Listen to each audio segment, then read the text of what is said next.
Bonjour Nicolas. Comment ça va? Ça va bien, merci. Beaucoup de gens se promènent dans la nature et ressentent des choses. Qu'est-ce que la géobiologie, Yann? Ben justement, c'est la géobiologie, on pourrait dire que c'est, euh, on pourrait dire appeler ça la science tellurique. C'est la compréhension des forces de la Terre et comment ces forces-là vont influencer le monde vivant, que ce soit végétal, animal et même humain, bien sûr.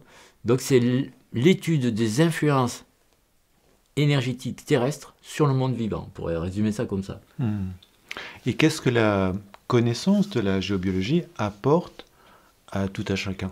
Bien déjà, cette connaissance, ça va permettre de comprendre pourquoi, pourquoi il y a des choses incompréhensibles. Par exemple, je sais pas moi, vous avez un enfant qui dort pas, qui pleure toutes les nuits et tout, et puis on s'aperçoit finalement en étudiant que son lit était placé sur une faille ou un phénomène négatif, et que l'enfant ressentait et que ça l'empêchait de dormir, ben ça va permettre de comprendre pourquoi dans l'habitat, par exemple, il y a un endroit où les graines ne vont pas germer, d'autres un endroit où elles vont bien germer, etc. Ça va donner une compréhension de choses d'un point de vue plus subtil, on va dire. Hmm. Et donc, de ce fait, pourquoi c'est important d'avoir un habitat équilibré?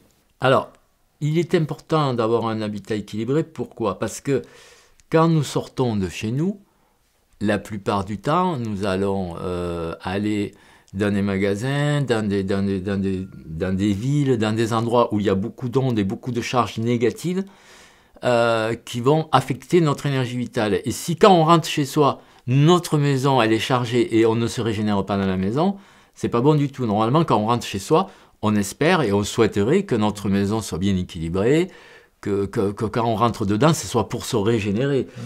Si chez soi on ne se régénère pas, c'est pas à l'extérieur, dans les supermarchés, qu'on va se régénérer. Donc il faut vraiment que l'habitat soit une source de régénération. Hmm.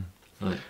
Et pourquoi est-ce que dans l'apprentissage de la géobiologie, on a besoin en fait de passer du temps à l'extérieur pour comprendre les phénomènes?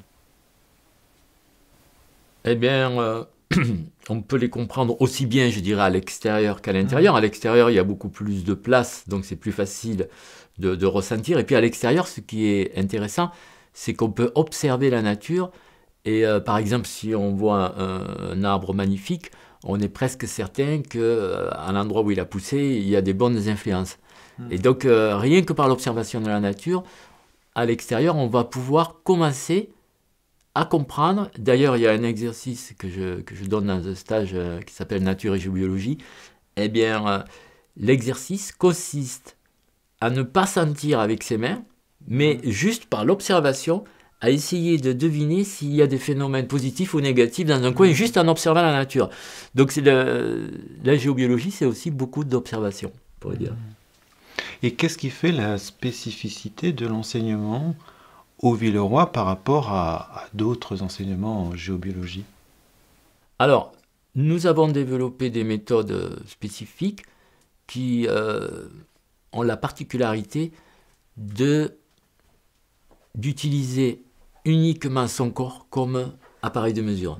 Déjà, la plupart des écoles de géobiologie utilisent des appareils électroniques. Nous avons développé des capacités qui nous permettent de mesurer grâce à notre clair ressenti des choses très subtiles. Donc déjà, on n'a pas besoin d'appareil de mesure. Et la seconde chose, c'est que pour corriger les phénomènes, eh bien, nous n'avons pas besoin non plus d'accessoires.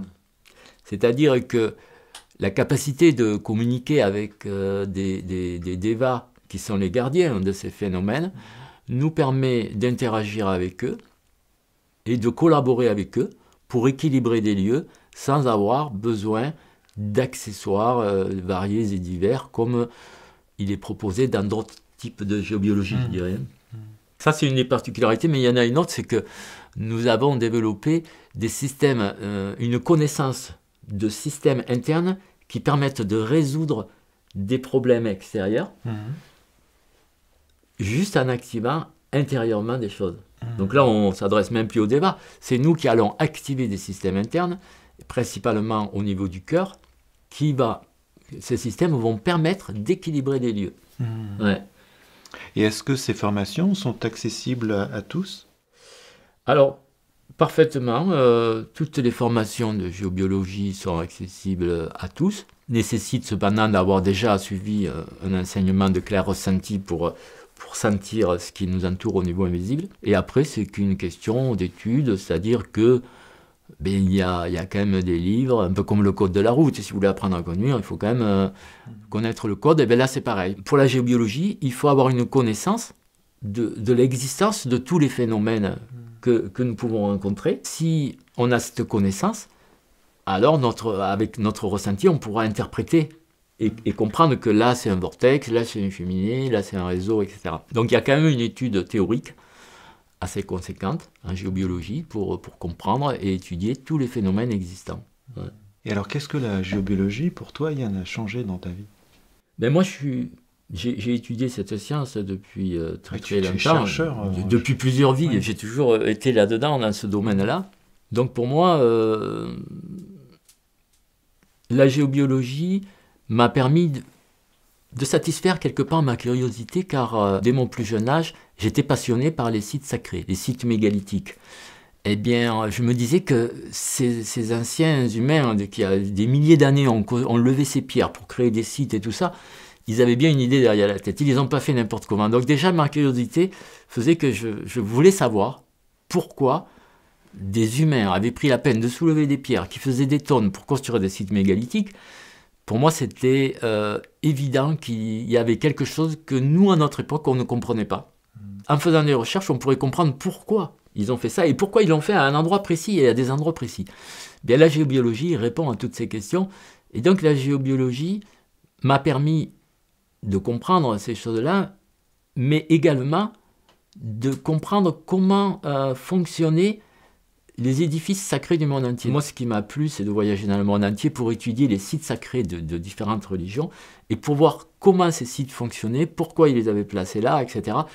Et là, on s'aperçoit que la géobiologie, c'est une science universelle qui touche toutes les civilisations. C'est vrai que c'est passionnant. Ouais, c'est complètement passionnant. Et quand on voyage avec quelqu'un qui s'y connaît en géobiologie, on découvre des choses extraordinaires qu'on ne découvrirait pas autrement. Et en plus, on est capable d'aller dans des lieux de la nature où on va pouvoir se régénérer, on va pouvoir bien dormir, on va pouvoir se recharger en énergie. Alors que si on n'avait pas cette connaissance, eh bien, on serait toujours là. Bon, est-ce que là c'est bien, est-ce que là c'est pas bien, on ne saurait pas, quoi.